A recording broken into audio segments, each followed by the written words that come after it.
2005년 일입니다만 아직도 영문을 몰라 제게 트라우마가 되고 있는 일입니다. 2004년 믹시라는 사이트에서 어떤 여자와 가까워졌습니다. 가명으로 마사코라고 하겠고 25살이었습니다. 메시지를 주고받은 후 몇 번을 만나다가 나는 그녀와 좋아져서 사귀게 됩니다. 나는 도쿄, 그녀는 오사카로 원거리 연애인데다 미용사로 일해 연휴가 없던 나 대신에 그녀가 매 주말 도쿄로 와주었습니다. 작고 귀엽고 가슴도 크고 요리도 잘하고 성격이 좋고 폼이 있어 보여 제게는 흠잡을 데가 없는 여자였습니다. 믿을 수 없을 만큼 내 이상형이라 나는 그녀에게 계속 빠져들고 있었습니다. 지금 생각하면 그건 부자연스러울 정도로 완벽했던 것 같습니다. 사귄 지 1년 가까이 됐을 때 나는 결혼을 의식하기 시작해 서로의 부모님을 만나기로 합니다. 그러나 그녀는 부잣집 귀한 따님으로 가난한 미용사인 나와의 결혼을 반대하는 건 아닐까 하고 각오하고 있었습니다만 그쪽 부모님 모두 부자들이 지닌 거만한 느낌이 전혀 없이 몹시 친절하고 우리의 결혼도 굉장히 기뻐해 주었습니다. 그러던 중 부활동에서 돌아온 나이 차이가 나는 남동생은 과묵했고 야구에 관심이 없는 나도 알 정도로 엄청 유명한 고등학교 야구부에 있었고 예의도 꽤 바랐습니다. 드라마에 나올 법한 행복한 가족으로 이런 화목한 부부에게서 자랐으니 이런 좋은 사람이 됐구나라며 점점 더 그녀를 사랑하게 되었습니다. 그러면서도 매 주말 우리 집으로 오는 생활은 변함없었고 알콩달콩 지내던 어느 일요일 이른 아침 그녀가 아침을 만드는 냄새와 소리로 인해 눈이 떠졌습니다. 행복하네 라고 선잠이 들었는데 침실문이 세게 열렸습니다. 밥이 다 됐나 싶어 주방으로 가보니 그녀의 모습이 어딘가 이상했습니다. 잘 잤어? 하고 물어도 무시. 그녀는 질투가 좀 심한 편이라 별일 아닌 걱정을 하면서 화를 내는 경우가 종종 있어 와서 오늘도 그런 건가 생각하고 신경도 쓰지 않고 말을 걸었습니다만 여전히 무시. 평소라면 사랑해 하면 바로 기분이 풀어지는데 말입니다. 어제 무슨 일이 있었나 생각하고 있는데 어디선가 탄내가 납니다. 프라이팬에 아무것도 없는데 불을 붙여 놓았습니다. 불! 그냥 켜놨잖아! 라고 말하자 그녀는 알고 있었어? 하고 소리치더니 펄펄 끓는 프라이팬으로 내 머리를 내리쳤습니다. 갑작스런 일에 멍하니 있는데 그런 나를 흘기 보더니 그녀는 짐을 들고 나가버렸습니다. 그 이후로 그녀와 소식이 끊깁니다. 그냥 보기엔 전날 뭔가 내가 화를 내게 한 일이 있나 생각이 들겠지만 불가사의한 일들은 여기부터 시작입니다. 나는 어떻게든 그녀와 제대로 얘기해보고 싶어 그녀가 있는 곳을 찾았습니다. 휴대폰은 해지되어 있어서 우선 회사에 전화를 했습니다. 그쪽에서는 그런 사람은 여기 없어요. 라고 말했습니다. 다음으로 그녀가 살던 아파트로 이미 나간 상태였습니다. 이번엔 그녀의 본가로 아무도 없습니다. 문패도 떨어져 있었고 사람이 사는 흔적도 없습니다. 본가에 방문했을 때 그녀의 아버지가 이 집은 내 증조부 때부터 쓰던 곳이네. 크기만 하지 그저 낡은 저택일 뿐이야. 하지만 애착이 있어 이사할 엄두도 못 낸다네. 라고 들어서 집을 버린다는 건 생각할 수 없습니다. 어쩌면 사건에 휘말렸을 수도? 여러 생각을 하던 중 아버지에게서 받았던 명함이 생각이 났습니다. 교토 모 구청의 직원이라고 했습니다. 바로 구청으로 직행. 그러나 그런 사람은 없다는 것. 명함도 보여줬습니다만 이건 우리 명함이 아니에요. 가짜네요. 라는 말까지 들을 지경이었습니다. 이젠 뭐가 뭔지도 모르겠습니다. 그녀는 도대체 뭐였을까? 그녀의 가족은 또 뭐고? 남은 건 유명 고등학교 1학년이면서 야구부의 주전으로 있다는 남동생입니다. 아는 사람 같은 건 없지만 일단은 그 학교로 갔습니다. 그리고 경악했습니다. 남동생과 처음으로 만났을 때 그는 부활동에서 막 돌아와 교복 차림이었는데 그때의 교복과 지금 눈앞에 있는 학교의 교복은 완전히 달랐습니다. 학교 이름을 잘못 알아들었을 리도 없습니다. 그 동생의 스포츠백에는 땡땡고등학교 야구부라고 쓰여도 있었고 시합 중 사진을 보여줬을 때도 유니폼에 땡땡고등학교라고 적혀 있었기 때문입니다. 이젠 영문조차 모르게 됐습니다. 그녀는 나를 속여왔다? 도대체 뭘 위해서? 온 가족이? 처음부터 진짜 가족이었던 게 맞아? 갑자기 나타난 이상형의 그녀도 너무나 부자연스럽게 여겨져 오고 드라마 같은, 그림에 나오는 것 같은 행복한 가족도 부자연스럽게 여겨지기 시작했습니다. 마지막 그녀의 한마디 알고 있었어? 라는 것도 의미를 알 수 없었습니다. 그녀와 그녀의 가족과 보낸 시간을 생각하면 소름이 돋습니다. 뭔가 정체를 알 수 없는 것들과 같이 있었던 것 같은. 그녀는 처음부터 없었고 내 망상이었던가 까지도 생각했습니다만 우리 부모님이 마사코와의 결혼은 언제쯤 할 예정이냐? 하고 물어오거나 우리 미용실 직원이 요즘 그 미인 여친 머리하러 안 오네요 라는 말을 들었을 때에는 망상이 쪽이 좋았겠다는 생각이 듭니다. 이 일련의 사건에 누가 해석을 준다면 좋겠습니다. 내가 미쳤다는 내용이라도 좋고 뭐라도 좋습니다. 아, 이건 이런 거였구나 하고 생각되게 누군가가 납득할 수 있는 설명을 해줄 때까지 나는 계속해서 개운치 않을 겁니다. 복수가 아닐까도 생각했습니다. 전혀 짐작가는 부분도 없지만요. 그러나 그걸 위해서 엑스트라까지 준비할까요? 그렇게까지 복수심에 불탄다면 프라이팬으로 때리고 끝내는 그런 담담한 복수로 끝을 낼까요? 결혼식을 갑자기 취소한다던가 좀 더 괴롭힐 방법도 있겠다고 봅니다만 모든 게 제 억측이겠지만요. 믹씨는 바로 탈퇴한 것 같습니다.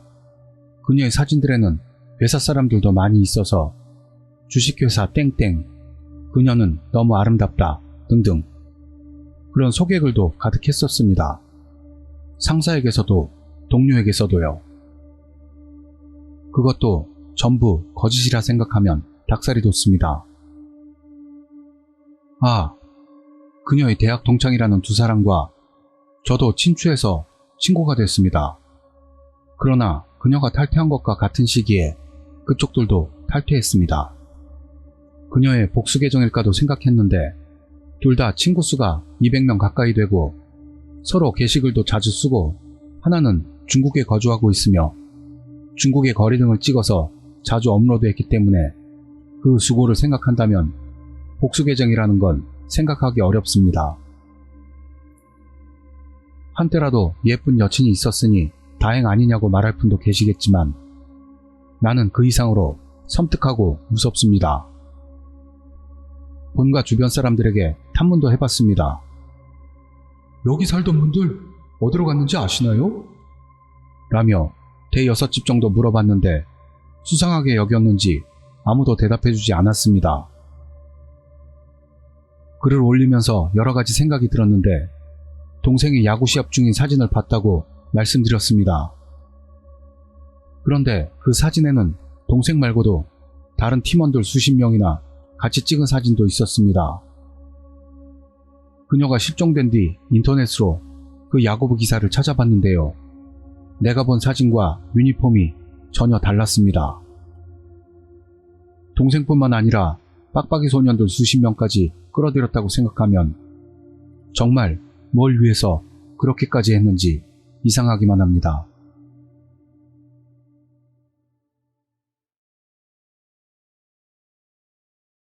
후일담. 7년 만입니다. 나는 땡땡에 거주하는 미용사로 믹시로 알게 된 여친이 있었고, 그녀는 오사카에 살지만 매주 금요일부터 도쿄로 올라와 일요일 밤에 오사카로 돌아가는 원거리 연애를 했었습니다. 그 여친에게 가족을 소개받고 결혼을 생각했는데 어느 날 갑자기 실종이 됐다라는 내용이었습니다. 기억하시는 분 혹시 계실까요? 그 여친 같은 사람을 찾아내서 보고하러 왔습니다. 7년 전 글이 아직도 남아있었군요. 몰랐습니다. 그녀가 사라지고 나서도 가끔 오사카에 가서 진상을 캐고 있었습니다. 하지만 금전적인 부분과 몸도 한계에 부딪혀 포기하려고 생각했을 무렵 여기에 글을 올렸습니다. 글을 올린 후 본격적으로 몸이 안 좋아져서 그때 미용실은 나왔습니다. 1년 정도를 본가에서 빈둥대며 살았습니다. 그런데 누나 가족이 집에서 부모님과 살게 돼서 어쩔 수 없이 집을 나왔습니다. 거기서 왠지 오사카에서 일해보자는 생각이 들어 오사카 시내 모 미용실에 취직합니다. 오사카에 있으면 싫어도 그녀와의 일이 떠오르고 맙니다. 지금은 도쿄에 있을 때와는 달리 돈 걱정은 안 하고 충분히 찾을 수 있을 거라 생각해 그녀와 그녀의 가족 찾기에 몰두하게 됩니다. 우선은 교토에 그녀 본가라던 곳으로 갔습니다. 몇 년 전에 조사하러 갔을 때는 수상해서 그런지 경찰에 신고도 되었는데 이번에는 조금이지만 이야기를 들을 수 있었습니다. 본가라는 집은 옛집, 체험 호텔, 별장 그런 형식으로 빌려주는 곳이라는 사실을 알았습니다. 그래서 누가 계속 거기 살고 있는지는 모른다는 것. 임대별장을 본가로 위장해서 한바탕 연극을 벌인 것을 알게 되었지만 동기는 여전히 알 수가 없습니다. 그 이후 한동안은 아무런 진전도 없었지만 어느 날 내 담당 손님이 운영하는 바에 가게 되었습니다. 거기서 그녀가 실종됐던 이야기를 했습니다. 망상이라고 치부됐습니다만 거기서 알바를 하던 키오스케 군이 생각도 못한 터에 끼어들었습니다. 꼬치꼬치 캐물어 왔습니다. 그리고 아무도 모르게 몰래 연락처를 적은 종이를 건네주었습니다. 그래서 저와 키오스케는 문자로 여러 가지를 주고받았는데 그 일은 절대 아무에게도 발설하지 말라고 일단 못을 박았습니다. 아무래도 키오스케는 확실하진 않아도 좋지 않은 사람들과 연결고리가 있는 것 같았습니다. 그가 실종된 그녀의 일을 문자로 끈질기게 물어봤습니다. 어떻게 생겼는지, 아버지는 어떤 남자였는지 등. 그녀의 사진이 없어서 말로 설명할 수밖에 없었습니다만 키오스케는 계속해서 같은 질문을 했습니다. 살짝 기분이 나쁘고 화가 나서 전에 갔던 그 바로 그를 만나러 가기로 합니다. 그러자 키오스케는 이미 그만두었다는 것. 문자에서는 그런 말은 일절하지 않고 오히려 아직도 알바를 계속하는 것 같은 기색을 내고 있었기 때문에 놀랐습니다. 그리고 왠지 알바를 그만둔 걸 내가 알게 된 걸 들키면 안 될 것 같아서 키오스케의 거짓말에 맞춰주면서 그의 질문 공세를 받고 있었습니다. 그런 일이 한동안 계속되다가 키오스케에게서 좀 만날까? 라는 타진이 바로 그러자 라고 했지만 왠지 모르게 그에게 불신감이 있어서 약속 장소 멀리서 그가 온 것을 확인하고 나서 급한 일이 생겨 못 가게 됐다 하고 갑자기 취소했습니다. 그리고 거기서 키오스케를 미행하기로 했습니다. 갑자기 취소한다는 문자를 보낸 후 바로 키오스케가 한 손을 들었습니다. 그러자 골목과 가게에서 3명의 남자가 나왔습니다. 소리는 들리지 않았지만 뭔가를 이야기하고 있습니다. 소름이 돋았습니다. 나와 만나기로 해놓고 그런. 두근거리면서 미행을 시작했습니다. 그러나 키오스케는 바로 근처의 상가 건물로 들어갔습니다. 그때부터 나는 그 빌딩의 한 곳을 시간만 나면 감시하게 되었습니다. 1. 감시 1. 감시 그렇게 말입니다. 그 빌딩이 보이는 가게는 세 곳으로 수상해 보이지 않도록 돌아가면서 들어갔습니다. 키오스케와는 변함없이 문자를 계속 주고받았습니다. 그때는 키오스케의 정체만 안다면 그녀의 정체도 알 수 있는 건 아닌가 또 생각했습니다. 감시하고 몇 달이 흐른 후 그 빌딩에 드나드는 사람들에게 일관성이 없다는 것을 알게 됩니다. 키오스케 같은 대학생풍, 조폭풍의 남자, 물장사를 할 것 같은 화려한 여자, 노숙자 같은 남자, 그저 그런 여자, 아이들 집단 등등. 뭘 하는 곳인 거야? 라는 의문이 커지던 중 그녀가 거기서 나오는 것이 보였습니다. 흥분으로 인해 전신의 털이 곤두서는 느낌이었습니다. 잘못 본 게 아니었습니다. 아무리 봐도 그녀였습니다. 나는 가게를 뛰쳐나와 그녀에게 달려갔습니다. 그녀의 이름을 부릅니다. 그녀는 돌아봅니다. 역시 가까이서 봐도 그녀입니다. 그녀는 굳어버리더니 큰 소리를 질렀습니다. 일본어가 아니었습니다. 아마도 한국말 같았습니다.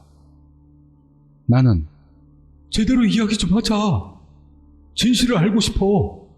같은 말을 했던 것 같은데 그녀의 고음 소리에 계속 먹혀 들어갔습니다. 뭐라고 하는지는 모르겠지만 몸짓과 손짓으로 화를 내는 것처럼 보였습니다. 가끔씩 옆에 있는 간판을 발로 차기도 하면서. 그러던 중 그 상가 건물에서 사람들이 와글와글 쏟아져 나왔습니다. 나는 노숙자풍의 남자에게 뒤에서 붙잡힌 채 욕을 먹었습니다. 역시나 한국말로요. 그 사이 그녀는 택시에 타서 어디론가 가버리고 말았습니다. 그 후 옆으로 달려온 봉고차 같은데 억지로 태워질 뻔했습니다만 난리를 쳐서 겨우 도망 나올 수 있었습니다. 이렇게 난리를 피우고 있는데 지나가는 사람들은 일절 이쪽을 바라보지 않는 게 아무래도 섬뜩했습니다. 현장에서 도망치면서 쫓는 사람이 있는 것을 깨달았습니다. 두리번거리면서 달리는 남자들을 여러 명 봤기 때문입니다. 나는 그대로 파출소로 들어갑니다. 수수께끼 아저씨들에게 봉고차로 납치될 뻔한 이야기, 키오스케에 대한 일, 그녀의 일, 질이 멸렬할지도 모르지만 대충 이야기했습니다. 처음에는 진지하게 들어주던 순경이 그 빌딩이 있는 곳을 말한 시점에서 네네 같은 반응으로 그때부터는 기억이 확실한 건가요? 장난하는 겁니까? 라며 확실히 태도가 바뀌었고 그 건에 대해 관여하고 싶지 않은 느낌이 물씬 풍겼습니다. 어거지로 내쫓기듯 파출소를 나와 미행을 피하기 위해 택시로 멀리 돌아 귀가했습니다. 다음 날은 일을 쉬는 날이었습니다. 다시 경찰에 갈 것인지 그 빌딩에 갈 것인지 고민하던 때 가게에서 전화가 걸려옵니다. 다이와 생명보험사 사람이 가게에 와 있어. 너희 집 주소를 알려달라는데 괜찮을까? 라는. 그런 보험은 가입한 적도 없고 들어본 적도 없습니다. 빌딩 쪽 놈들이다 생각하고 절대로 알려주지 말라고 부탁했습니다. 내 손님이기도 한 바의 마스터에게 키오스케나 누군가가 가게 위치를 물어봤을 거라 생각했습니다. 나는 절망했습니다. 내일 가게에 나간다면 매복하고 있던 빌딩 쪽 놈들에게 무슨 일을 당할지도 몰랐습니다. 아니, 어째서 나를 이렇게까지 몰아붙이는지 전혀 의미도 알 수 없습니다만. 가게에는 미안하지만 그날 중으로 그만두겠다고 전하고 절차 등은 나중에 우편으로 부탁하기로 했습니다. 집도 야반도주하듯 이사했습니다. 지금은 도쿄에 있습니다. 도쿄로 도망와서 일주일 정도 지나고 어떤 남자가 큰 소리로 제 이름을 부르면서 가게로 들어왔다고 합니다. 경찰을 불러 넘겼다고 하는데 점장에게서 도대체 무슨 짓을 한 거냐는 원망을 들었습니다. 결국 진상은 무엇 하나 알 수 없습니다.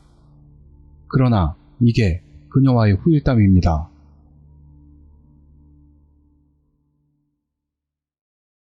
댓글: 엄청 무섭네.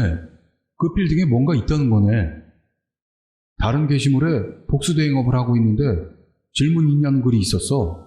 혹시 그 빌딩 사무실이 복수대행업체라면?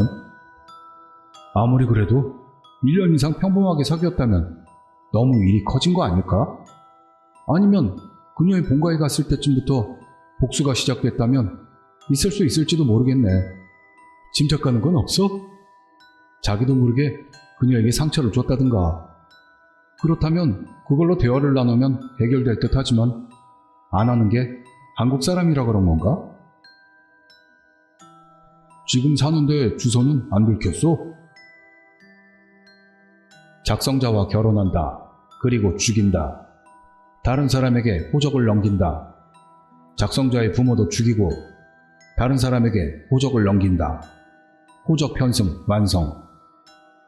이것으로 일본 사람인 척 당당하게 살며 간첩 활동을 할 수 있다. 작성자가 만약 봉고차로 끌려갔다면 드럼통 꼴났을 듯. 그 말 소름 돋았습니다. 그녀를 집에 소개한 약 10년 전, 본가는 흰개미로 인해 집을 재건축 중이었고 부모님은 근처 아파트에 임시 거주 중이었습니다. 나는 그녀를 그 아파트에 데리고 갔었습니다. 아직 건설 중이던 본가 앞을 택시로 지나갈 때 여기가 우리 본가야 같은 말을 했던 기억이 있습니다. 그녀가 그 장소를 기억한다면 빌딩 쪽 놈들을 그쪽으로 불러올 수도 있겠네요. 하지만 벌써 10년이나 된 이야기이고 건설 중인 집과 완성된 집과는 외견이 완전히 달라졌고 이 주변 일대는 같은 성을 쓰는 집들이 많아서 찾을 수 없기만을 고대하고 있습니다. 정말 소름 끼치는 댓글이네요. 빌딩 쪽 놈들의 범죄에 익숙한 느낌, 빌딩이 있는 곳에 사는 사람들의 이질적인 느낌. 아무리 생각해도 일반 일본 사람은 아닌 것 같습니다. 작성자, 오사카 북측인지 남측인지 그런 것이라도 좀 알려줘봐. 북측은 우메다고 남측은 난바 말하는 거죠? 가게가 있던 우메다 주변밖에는 잘 모르기 때문에 잘은 모르겠습니다. 오사카 순환선이 아시야? 오시하라바시? 라고 아시는지요? 그 역에서 10분 정도 걸었던 장소에서 기요스케와 만나기로 했었습니다. 빌딩은 그 만나기로 했던 장소 가까이 있었고요. 나도 믹시에서 만난 여자가 실제로는 존재하지 않았던 일이 있었어. 2008년부터 4년 정도 사귀었는데 적십자에서 간호사를 하고 있다. 동생은 사가 공립대학 의학부를 나와 의사가 되었다. 그러나 의사 면허증 소지자 중에 그런 사람이 없던 것을 나중에 알게 됨. 어느 날 시비간지에 대해 물었더니 나이로 봐선 절대로 알 수 없는 시비간지에 대해 자세하게 설명을 해줘서 이거 뭔가 싶어 조사했더니 3일 정도 지나서일까? 그녀 측 믹시 친구들 모두가 믹시를 탈퇴하고 갑자기 연락이 끊겼어. 집에도 가봤는데 다른 사람이 살고 있었어.